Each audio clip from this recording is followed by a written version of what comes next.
কারণ এইটাই হচ্ছে আমার কাজ, এটাতেই আমি আনন্দ পাই। যদি বলে ভোট দেয়নি আপনাকে, তো কি করতে এসেছেন এখানে? তো ভোট তো অনেকেই দিবেন, সেটা তো জানা কথা।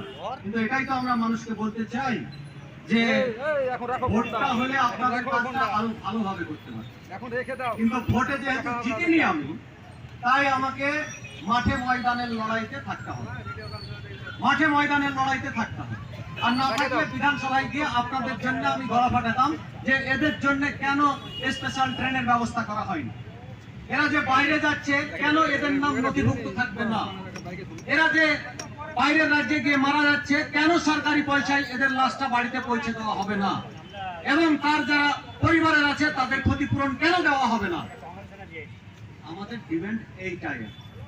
তাহলে আমরা রাস্তার লড়াইয়ে আছি, আমরা থাকবো নিশ্চিতভাবেই। আগামী দিনে আপনারা যেটা ভালো বুঝেন সেইটা আপনারা করবেন, কিন্তু আপনাদের প্রয়োজনে যখন যেটা মনে করবেন তখন সেইটা আমাদেরকে জানাবেন। আমাদের কোনো গাফিলতি থাকবে না, অসুবিধা থাকবে না। আর সাহারার কথা বলছেন, ও কত মস্তান কে আছে না আছে যেটা আপনারা সাক্ষী। ওই 40 নম্বর নৌকাপাড়ার বুথে ওদের ভয়ে নাকি কেউ কথা বলতো না, সেখানে আমি একাই গিয়েছিলাম। সেই দিন দেখেছেন যে সমস্ত সোশ্যাল মিডিয়া, সমস্ত মেইনস্ট্রিম মিডিয়া সবাই দেখিয়েছিল সেই ঘটনা। ওরা সব এখন ইঁদুরের গর্তে ঢুকে গেছে। শিয়াল কখনো বাঘের সাথে লড়তে পারবে না। আপনারা হচ্ছেন এক একটা বাঘ, আর ওরা তো শিয়াল, এখন খুঁজে পাবেন ওদেরকে, ওরা গর্তের মধ্যে ঢুকে আছে। তার জন্য বলছি যে কখনো পিছে থাকার জন্য আপনাদের সামনে আসিনি। যখন যেটা প্রয়োজন মনে করবেন তখন সেটা বলবেন।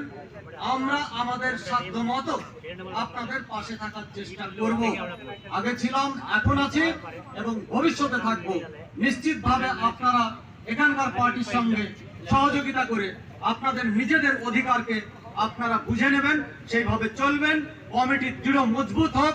আমরা দেখতে চাই যে 2 বছর 3 বছর পরে এইখানে যে কমিটি হয়েছে, আজকে কেরালার সমস্ত ডিস্ট্রিক্টে এইরকম ভাবে একটা করে ডিস্ট্রিক্ট কমিটি তৈরি হবে, এবং আপনারা আরো মান মর্যাদার সঙ্গে যদি মনে করেন সেখানকার ছেলে এনে আপনাদের সংস্থাতে পর্যন্ত কাজ করাতে পারেন।